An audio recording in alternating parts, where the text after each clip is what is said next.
Right to be forgotten, a right of individuals to request data providers to have their data completely deleted from their services, has recently made a lot of headlines in the international community. On today's Upfront, we discuss the significance of this right and ongoing controversies.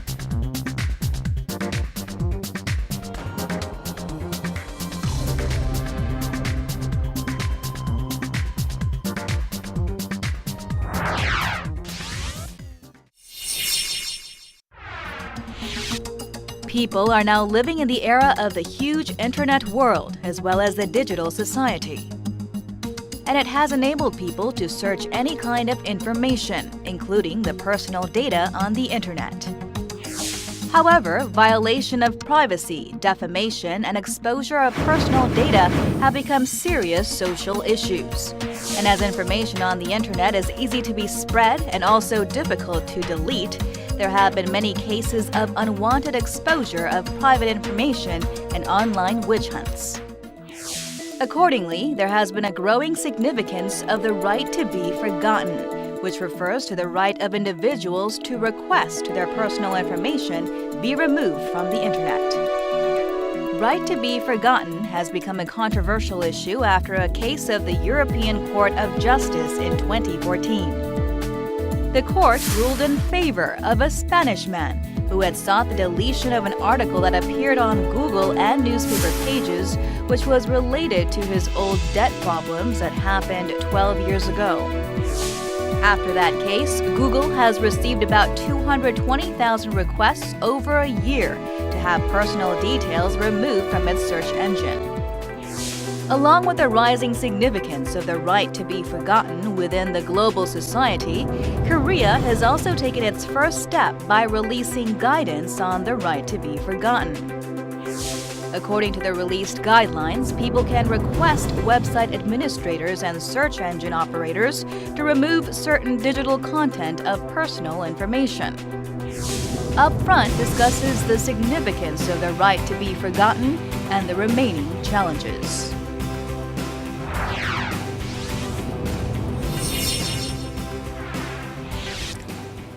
To help us navigate through today's issue, we're joined by attorney Sung Youl Kim, president of Korean Patent Bar Association.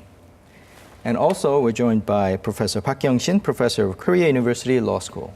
Thank you for joining us. Thank you. Thank you. Now, let's start with the definition itself. Professor Park, help us understand what is this right to be forgotten. I guess you can request the data providers to delete some of the information that you have provided or the personal information. To understand right to be forgotten, we need to have a couple of definitions down. The distinction between personal information and the information that you created has to be made. So what the Korean government just adopted is not about personal information, which is information about you, but it's about information that you created. So the discussion about right to be forgotten overseas actually doesn't apply to what Korean government just adopted. It requires the providers to delete the information that you created, regardless whether it's about you. Now, the overseas discourse on right to be forgotten focuses on whether you can delete or delist the information about you, the information that you did not create.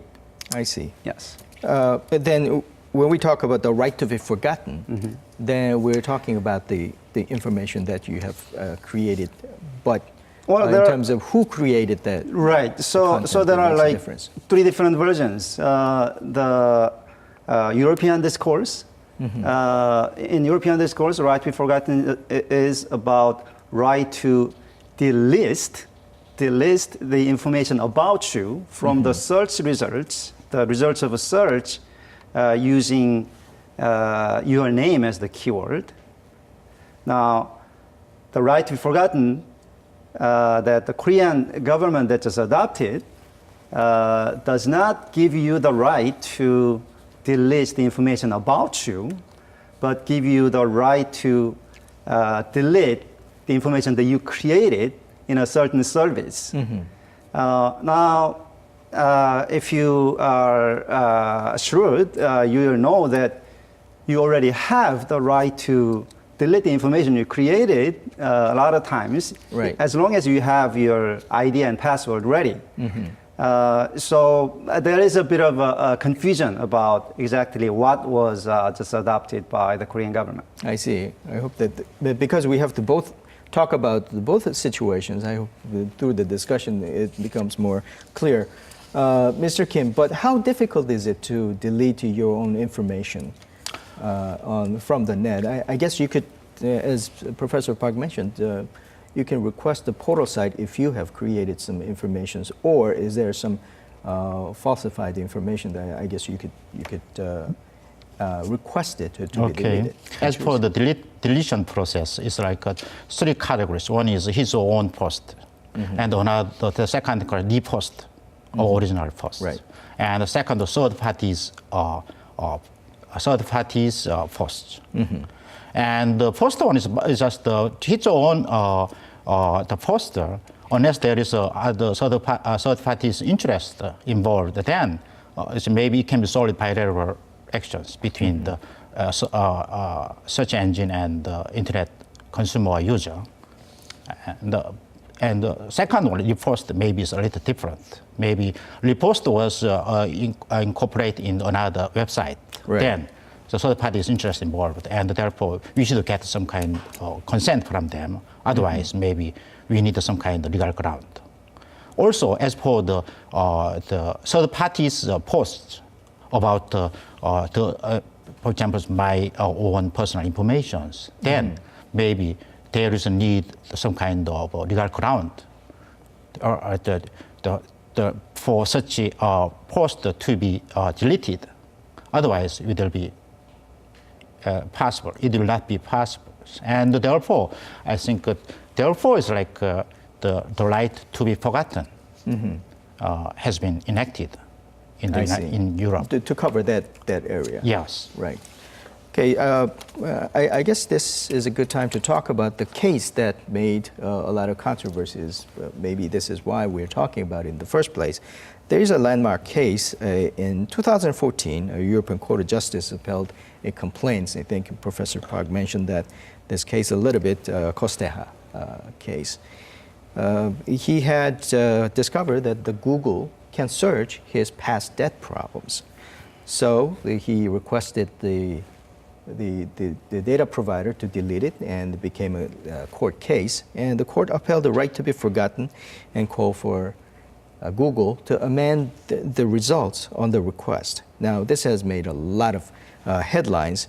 Now, going back to Professor Park, why did this case make such a splash in that particular topic? Well, because it requires Google to suppress completely lawful information. Basically, the information about where it's like meta information. The information about information. So the information about where newspaper advertisement about auction of lawyer Kosteha's house is located, the URLs, because it requires Google to suppress the URL information of that data. Now, it's publicly lawful information, so it has nothing to do with prevailing notions of privacy.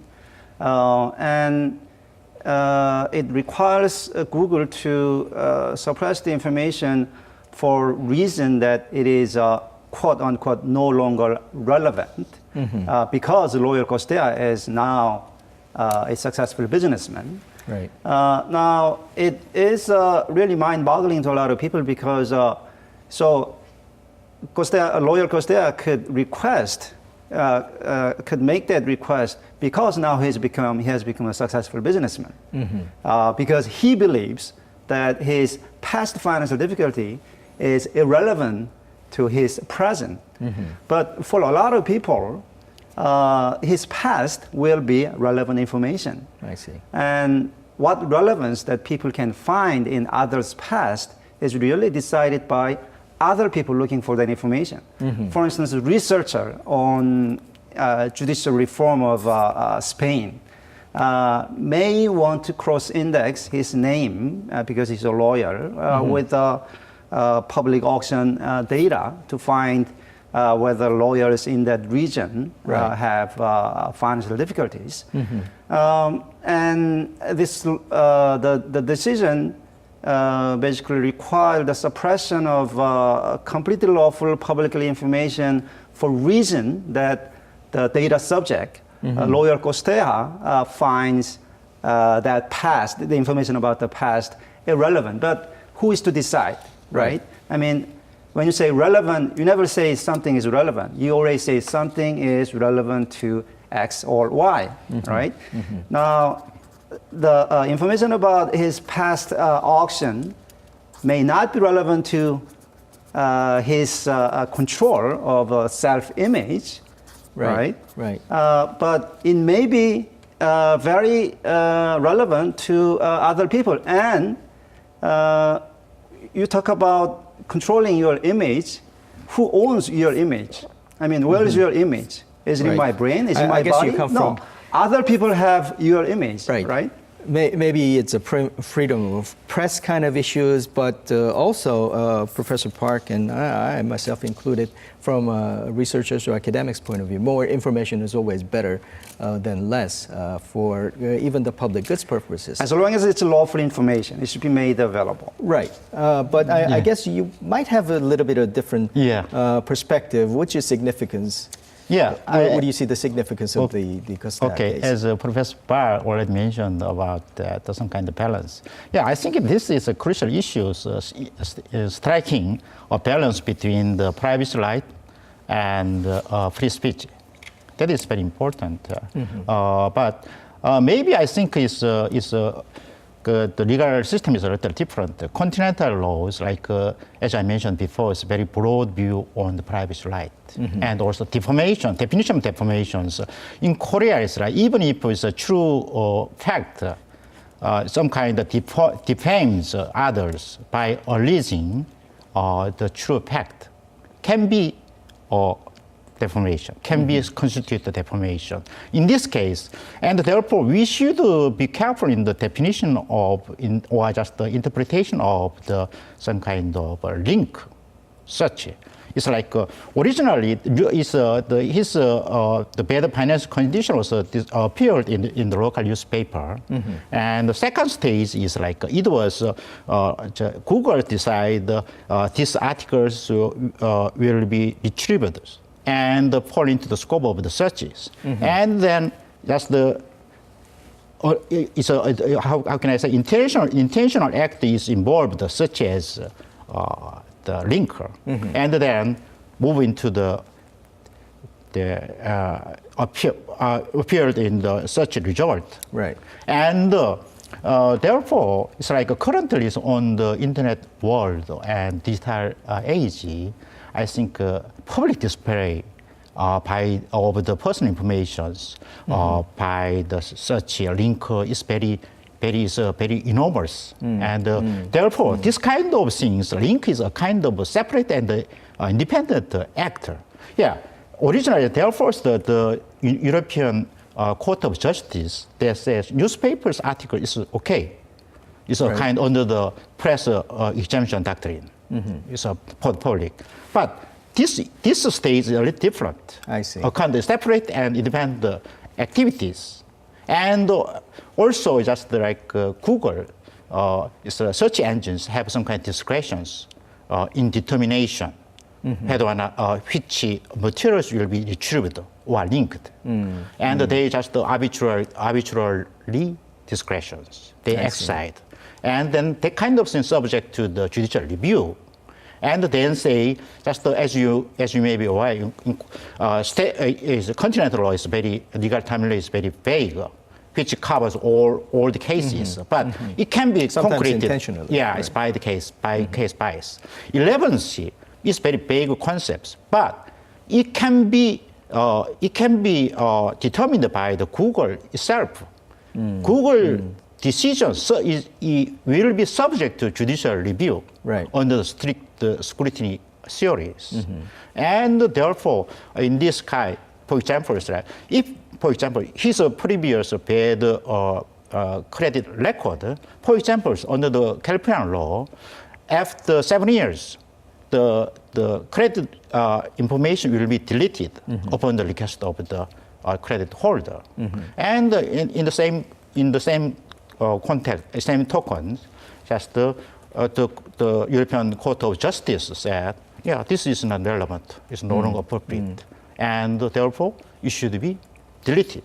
Right. Yeah, the link should be deleted, and therefore we should find out the good logic for such a court decision. Let's move on.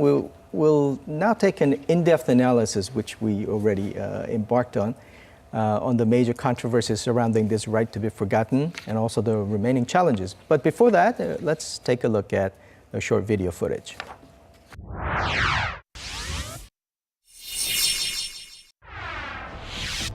Public opinions have been sharply divided on the right to be forgotten.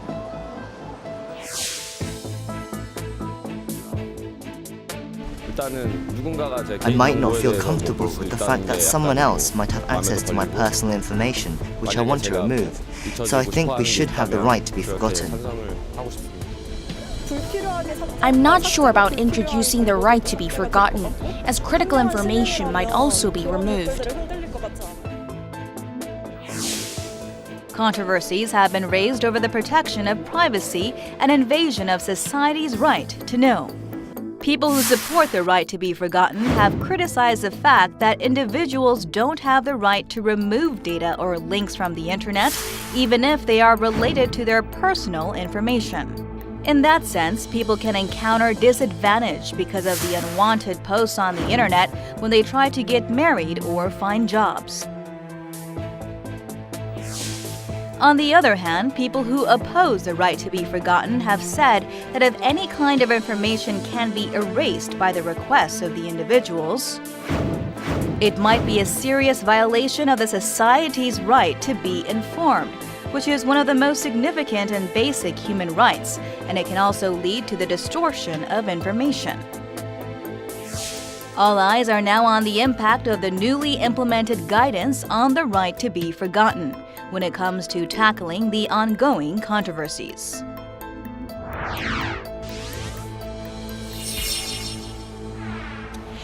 I think it's eminently clear which position you experts take. Now, let's take a little bit of debate format further. Let me start with Professor Park. Let me kind of challenge you a little bit. But isn't it a good thing to have a protection, though? Because we have seen in Korea a lot of instances where the false rumors or groundless postings retweeted and reposted all over the place has caused the umpteenth degree of pain to not only the celebrities, but also ordinary private citizens as well. So isn't there a kind of a ground or the assertions that people can make that there needs to be a protection? Well, if it's groundless, if it's defamatory and false, we already have a defamation law that punishes people who post groundless rumors. On top of that, we also have a law that forces the service providers to take down the information temporarily, even if it is lawful, even if it's not defamatory, even if it's not privacy infringing. Section 44-2 of Information Network Act requires service providers to do that exactly. Basically, if anyone finds something, if anyone claims some posting to be defamatory or privacy infringing to him or her, the hosting, the company hosting the information is required to take that down up to 30 days. Because of that, a lot of lawful information are being taken down already. I don't know whether you remember, there was a hospital where nurses and doctors did a birthday party inside the operating room and Right. posted pictures of the birthday party on the internet. The hospital apologized, blah blah blah. But in the background, they were deleting all the postings that were criticizing the hospital. I see. It is, and it's the photos that they themselves uploaded, so it has nothing to do with the privacy, at least not the hospital's privacy. It's not defamatory because it was true, and it was to the public interest because it concerned the safety within the hospital. The cases like that abound in Korea. So I don't think we need the right to be forgotten. But on top of is that the point? If you have the right to post it, but shouldn't you have the right to delete it as well? I guess it's a kind Sure. of a freedom Sure. aspect to it. That I agree. So that's why at the beginning of the show, I made a distinction between information about you, information that other people posted about you should be protected because it's their posting. But the posting that the posting that you made about you or other people, well, you own it in the relationship with the content host. So as long as you keep your ID and password, you should be able to delete it. If you lose your ID and password, most portals have ways of identifying you and retrieving the lost ID and password. So that should be protected. I have no opposition to that. Now, there is a bit of issue about kind of a wiki type of portal where you put up a question and other people added answers. Right. And if you are allowed to take away your question, then all the answers that other people provided become meaningless. So it kind of harms not just the content host, but it harms the people who have contributed to the discourse. But other than that narrow example, I don't oppose, protecting consumers who have lost their ID and password so they cannot remove their own posting. I see. Do you have a response, or do you have a different kind of scope of the protection from what Professor Park is saying? Yeah, basically, I fully understand the Professor Park's positions. Yeah, I think free speech is very valuable, it's a public interest, and to fully protect it. But I think this. But anyhow, just we should know the rehabilitation process. For example, like as I mentioned before, he just committed criminal activities, and he put into imprisonment for certain times. After served his the imprisonment, then also he have a chance for the rehabilitations, and also according to current Korean criminal laws, like criminal record will be deleted, and it can be also applied to on internet world, and therefore it's like and the Korean law is like the relevant law is like intellectual property law, and also information and the communication network law. Actor, and also personal information protection act. Yeah, all of them is like they just as I mentioned before, just the defamatory statement or some kind of invasion on the privacy right will be just blocked out or just be deleted upon the request of the internet users. But I think, how about some kind of inflammatory, so unpleasant as a previous past record? But it's objectively it's not serious, but it's subjectively it's very serious. Then, certain circumstances, I think the rehabilitation process is guaranteed. Otherwise, maybe just, for example, I'm just maybe just evaluated as a racist. Racial discrimination. So, for example, in the 30 years when I was young, now it's like 50 or 60. Like still, it's like the record is like belongs to me.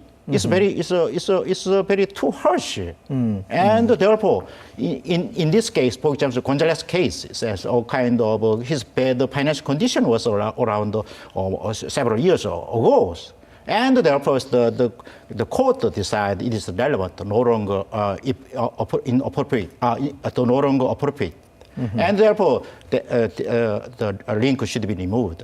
Right. And in the same context, I think, for example, like very bad past records, maybe best, maybe two things is guaranteed. If we guarantee two things, I think it's maybe it cannot. It's just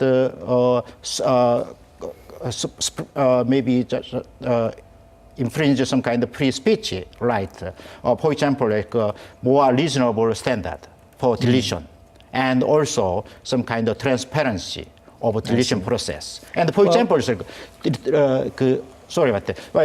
It's like deletions, like record is preserved, for example. Then I think, and also some kind of footnote. I see your point, but let me challenge you this time. I think you mentioned a very appropriate example. There's a rehabilitation purposes, and probably that's what society wants to a certain extent. But what about the public's right to know? If somebody has a criminal record, isn't that in some ways in the public goods, or in some ways necessary for the public to find out? And I guess I'm talking about the misuse possibility of the protection right. But it's, for example, original document, according to the European Court of Justice decisions, they said the original document was not touched. Only just the linker was removed. They ordered linker should be removed, and the original document can be found out. Right. And in any way. Yeah, but how do people find it? In such case, maybe if we just preserve, maybe we just establish some kind of regulations for the transparency or to ensure the transparency of the deletion process. And then they just, if they delete some kind of post, then they just reserve the such information in certain area. And also later on, limited circumstances, and it will be open. And also, if such kind of information, deletion record is accessible to the limited number of persons. Maybe possible is like just approval of the court. Then maybe I think this kind of problem will be resolved. And therefore, I think, I understand your positions, like the court decisions, like maybe some have some possibly pose some problems, but maybe some kind is in a certain circumstance it is modified. Then I think we just striking the balance between the. How about this? This is a solution to kind of, rather than the free reign, there is a carefully prescribed process. Sure, and that's what Google is trying to do, and that's what the search engines are trying to do. They are notifying all the websites which of the postings in those websites are being delisted from the search results, so that those websites can list whose names are being, the search results of whose names are being manipulated or edited. But the European regulators don't like that either, for good reason. Because if each website has a list of names of people who have, submitted right to be forgotten requests, they'll become famous because of, for that reason. A lot of people will look at the list first, trying to find out, who has tried to manipulate what search results I'm seeing, right? So that just defeats the purpose of right to be forgotten. And I think it's a purpose that's impossible to achieve. I support rehabilitation. There are two ways of guaranteeing rehabilitation. One is by combating unreasonable discrimination of people for their frivolous past wrongs.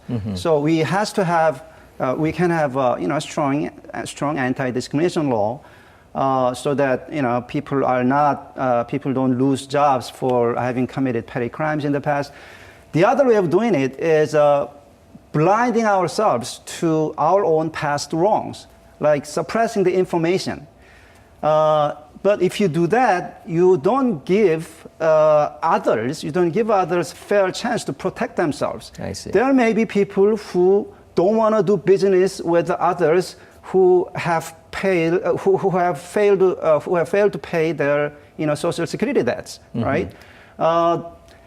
There may be people who people who are sticklers about who to do business with and who to vote for, and they may find it completely relevant, other people's criminal records. Now, I don't oppose these laws, these rehabilitation laws that expunge, bad credit information or bad criminal information from the official records. But what if there are people who, in the past have found out valuable information about others, like, that this person did not pay the workers the wages, right, or has committed, some, sexual harassment against students, things like that. How about those people who have access to that information? Should we, shut them up? Should we really suppress access to that valuable information just so that the wrongdoers are Right. protected from discrimination? Yeah. I the think better way to achieve rehabilitation is by combating discrimination itself, Yeah. not combating information. Both gentlemen has passionately advocated, which I think that a lot of people agree that the society needs both elements to it, Yes. freedom and rehabilitation. This is a good time to bring in the person who is really leading it. Individuals in Korea now have a right to request the access restrictions on personal internet postings. We have a chance to meet Choi Sung-jun, chairman of Korea Communications Commission, a government ministry that has taken a leading role in introducing a right to be forgotten by releasing the guidelines that we just talked about, which is in force in June. 원래 문제가 된 이칠 권리라는 것이 기본적으로 사생활 침해나 명예훼손인 부분도 있지만 그렇지 않더라도 즉 과거에는 아무런 문제가 없는 적법한 게시물이었는데 일정한 시간이 흐른 다음에 그 게시물이 꼭 그 검색이 돼야 되는지 하는 그런 필요성의 문제가 생기게 됩니다. 그래서 그런 경우에 이칠 권리가 더 의미를 갖게 되는 것인데 그것은 또 반면에 어떤 문제가 있냐 하면 그런 것을 다 삭제를 해주다가 보면은 뭐 표현의 자유라든지 언론의 자유라든지 국민의 알 권리라든지 이런 게 또 침해된다는 그런 다양한 의견이 지금 서로 대립이 되고 있습니다. 그러다 보니까는 외국에서도 그 이칠 권리를 어떻게 법제화할지에 대해서는 굉장히 다양한 논의가 있고 아직 해결 방안을 못 찾고 있습니다. 우리나라도 아직 그런 사회적인 합의가 안 이루어지고 있지만 저희들이 생각해낸 것은 그런 표현의 자유, 알 권리와 저촉되지 않으면서도 우리 그 이용자들이 그로 인해서 불편함을 겪는 부분이 없을까? 뭐 많은 보도가 됐습니다마는 결혼, 그 다음에 뭐 취직, 승진할 때 과거에 그 사람이 올린 게시물의 내용이 어떤 건지 분석을 해가지고 그게 문제가 됐다는 사례도 있지 않습니까? 그래서 그렇다면 그런 부분은 자기가 올린 게시물이기 때문에 뭐 표현의 자유 문제라든지 국민의 알 권리라든지 이런 게 거의 문제가 안 돼서 우선 자기가 올린 게시물에 대해서 스스로 접근 배제 요청을 할 수 있는 것은 가이드라인으로 해가지고 시행을 하면 그런 사회적인 논란도 별로 없을 뿐만 아니라 또 이용자들한테는 실질적으로 많은 도움이 되겠다 싶어가지고 먼저 그 부분을 가이드라인으로 만들게 된 것입니다. 그러니까 제3자 게시물 중에서 명예훼손이나 사생활 침해가 되어 있는 부분은 지금 현행 정보통신망법 44조의 2에서 그 부분에 대한 그 해결 방안을 지금 이미 규정을 하고 있습니다.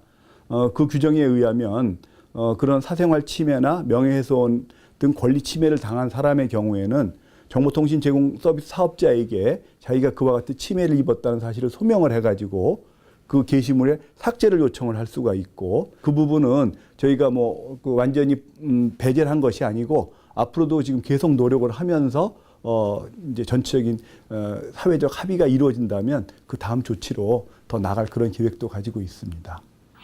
게시판 관리자나 또는 그 포털사한테 나름대로의 그 판단 권한을 줘놨습니다. 물론 그 회원으로 탈퇴한 이후에는 그 개인정보를 못 갖고 있기 때문에 과연 이 글이 과거에 이 회원이 올린 글인지 탈퇴한 사람이 올린 글인지를 확인해 보는 게 쉽지는 않을 겁니다. 그렇지만은 그 근래에 있는 그 다양한 내용들과 그 다음에 이 지금 그 접근 배제 요청하는 사람이 이게 자기 글이라고 나름대로 연결고리를 찾아가지고 입증을 하려고 할 겁니다. 그래서 그 입증이 제대로 잘 이루어진다면 그러면은 삭제가 가능한 것이고 그 게시판 관리자나 그 검색 서비스 사업자가 판단해가지고 이거는 그 게시물 본인이 올린 게시물인지 잘 모르겠다. 그러면 그 경우에는 그냥 그거를 접근 배제 요청을 거부할 수가 있습니다. 그렇기 때문에 저희가 보기에는 그런 악용의 문제가 크게 생기지는 않을 것 같고요. 게시판 관리자나 검색 서비스 사업자 입장에서는 그 더 많은 자료를 갖고 있기를 원하겠죠. 그런데 처음에는 그 약간의 오해도 좀 있었고 그랬는데 저희가 여러 번 그 사업자들하고 만나서 서로 문제점에 대한 그 설명도 열심히 해드리고 그 다음에 설득을 해가지고 지금 제가 알고 있기로는 그런 부분에 대한 오해는 이제 다 풀린 걸로 알고 있습니다. 그렇기 때문에 인터넷 기업들도 지금 이제 준비를 해가지고 가능하면 6월 중에 빨리 이런 조치를 이제 실시를 하려고 생각을 하고 있는 것으로 알고 있습니다. 처음 있는 일이고 그 다음에 앞으로 벌어질 상황에 대해서 저희가 나름대로 다 예상을 했지만 또 그 미처 저희들이 예상을 벗어나는 그런 일들도 생길 여지가 있습니다. 그래서 우선 가이드라인으로 만들어 놓으면 그런 일이 벌어지더라도 그때그때 맞게 가이드라인을 수정을 해가지고 좀 더 정치하게 이렇게 만들어 나갈 계획이고요. 만약에 그게 어느 정도 수준에 올랐다고 생각이 되면 그 법제화도 필요하다고 생각을 합니다. 그리고 법제화의 방향이라는 거는 아까 말씀드렸던 것처럼 이거의 가장 큰 핵심은 그 개인의 자기 게시물 관리권이기 때문에 그 자기 게시물 관리권이 잘 보장될 수 있는 방향으로 그렇게 법제화를 해나가도록 하겠습니다.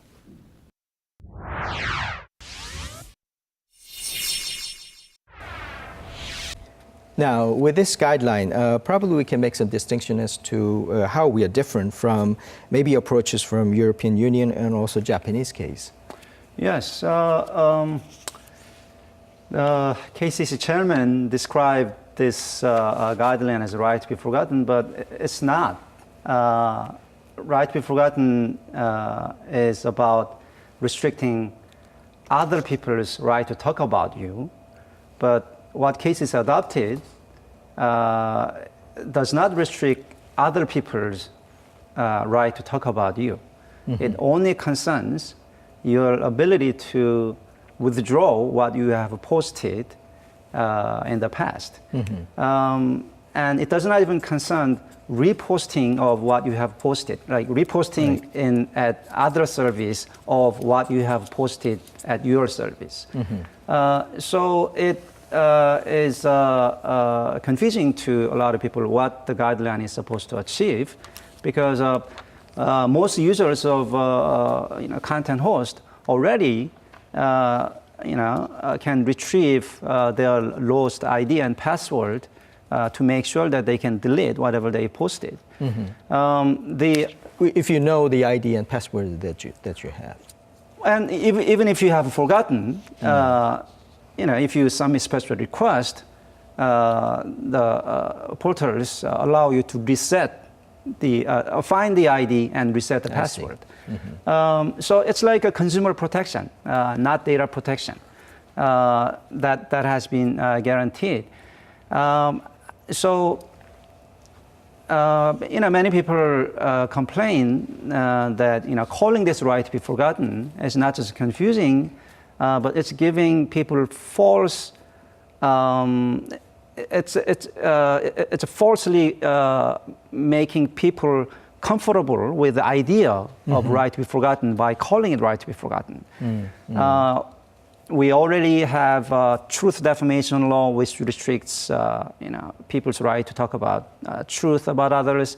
We already have Network Act mandatory takedown law, which allows people to take down other people's postings just by claiming that the postings are defamatory or privacy infringing. Right. So we have enough laws restricting people's right to talk about other people. We don't need another confusing guideline that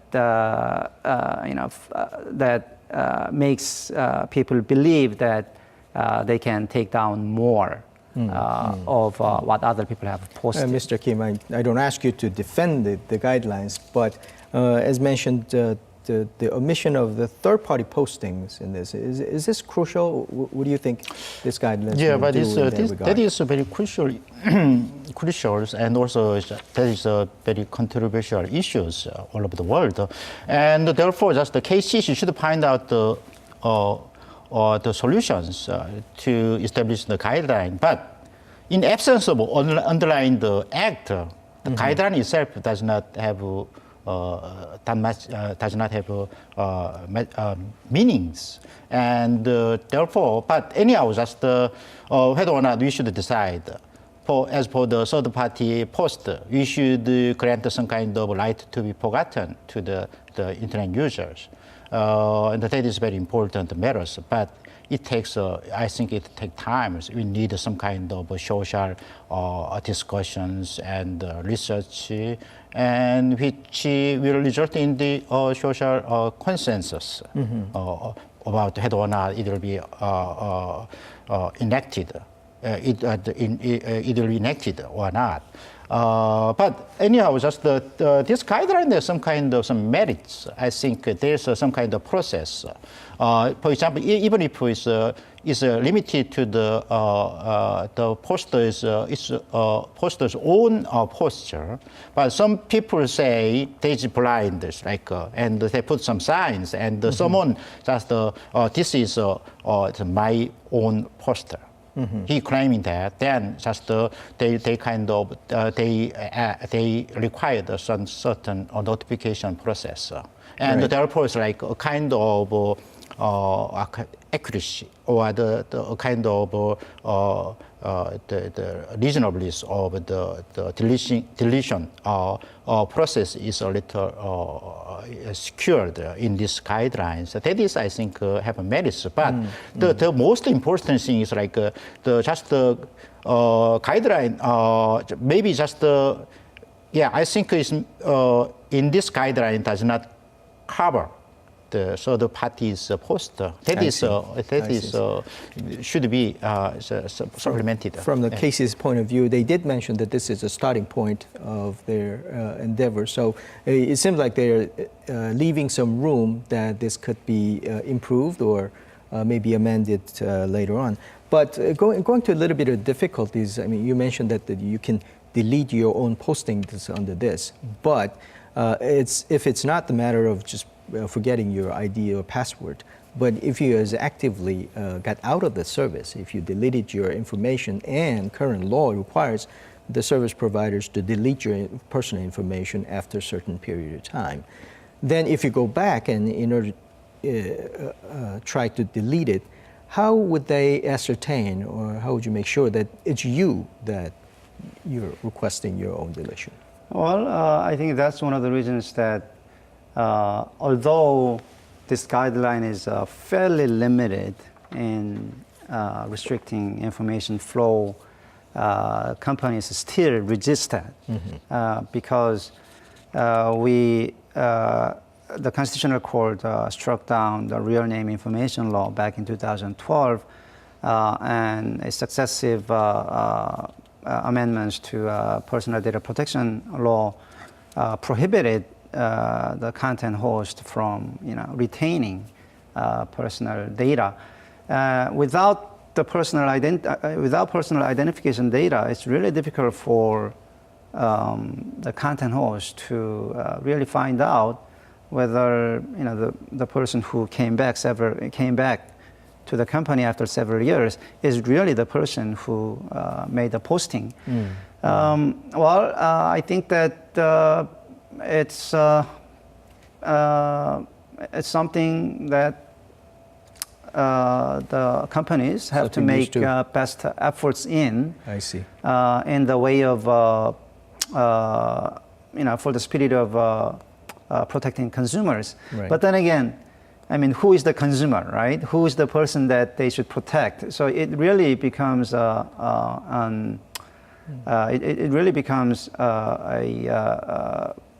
dilemma. Because yes, you want to protect your consumer, but you don't know whether this person requesting deletion is one of the consumers, right? That seems to be one of the difficulties. Yes. Mr. Kim, I'm curious as to what the IT sector is thinking about this. For example, I mean, the IT companies could have a reaction to it, but also, for example, the small businesses that uses this. Maybe the small shopping malls, and they have this marketing strategies where they pay people by points or some rewards to post their reviews of a product or the services.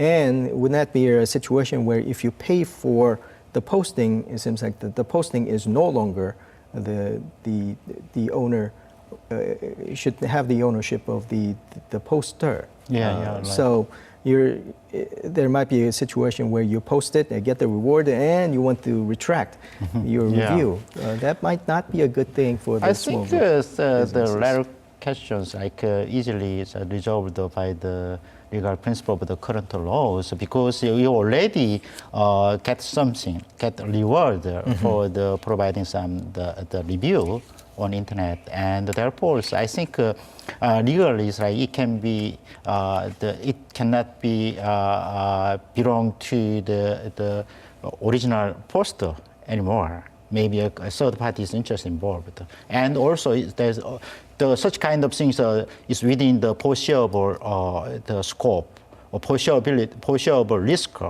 Scope of foreseeable, and also maybe just that kind of assumed risks, and therefore I think the right to be forgotten will not be applied to such kind of persons. Maybe they should obtain some kind of consent from the small business owners, and then it's possible. And also in the IT sectors, like they are very against the adoption of the legal right so-called the right to be forgotten, because it's like a burdensome, so hundred thousands requests that they solved, and therefore they should be keep the personnel and the facilities and also budget, etc. And also it's very burdensome. Also, they just maybe they assumed some kind of role as the censor-in-chief. This means like he exercised some kind of discretion whether or not such a request should be accepted or not. In such case, they have some kind of some negligence are involved. Then they are subject to liabilities. Right. And therefore, it's like a kind of increase of the litigation, etc. Now, that's another difficulty. But even if this is implemented as intended by the guidelines, but is there an issue that this only subjects Korean companies to the standard? How about the companies coming from overseas, which has their service overseas, so arguably they may not be subject to the Korean laws? Yes, it makes it more difficult for Korean companies to run their business in competition with foreign companies that are not subject to the same guideline. I mean, one of the difficulties with the guideline is it's difficult to figure out what the purpose is or what the protected legal interest is. Is it copyright, right? Is it right to control your own work, your own posting? Or is it right to your personality, like, right not to be defamed, right not to be blah blah blah. Because if it's about it's about copyright or right to control your own posting, as he said, if you receive some points for having having made some postings, then you have lost a right to control those postings. Right. So you should not be able to delete them any longer. With that understanding, many IT companies have flourished overseas and domestically.